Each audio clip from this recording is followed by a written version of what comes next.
होगा, वो आप लोग पीछे देखिए।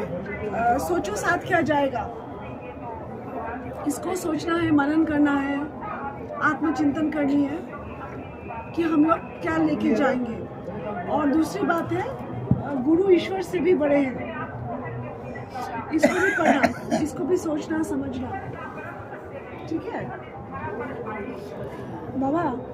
উনি প্রশ্ন করছে, উনি একটা প্রশ্ন করেছে, একটা আসন কত দেরি করতে হয়, একটা আসন কত দেরি পোজ করতে হয়, একটা আসন কত দেরিতে আসনে থাকতে হয়, কতক্ষণ কতক্ষণ একটা আসন করতে হয়। সর্বাঙ্গাসন 1 মিনিট শোয়াসন, 1 মিনিট আসন, 1 মিনিট শোয়াসন, 3 বার। और आधा मिनट सर्वांगासन, आधा मिनट शोवासन, 3 बार। समझ में आया? नहीं, सर्वांगासन कर रहे हैं, 1 मिनट कीजिए, शोवासन हाँ, फिर शवासन, फिर लेट जाइए, और बॉडी का रिलैक्सेशन।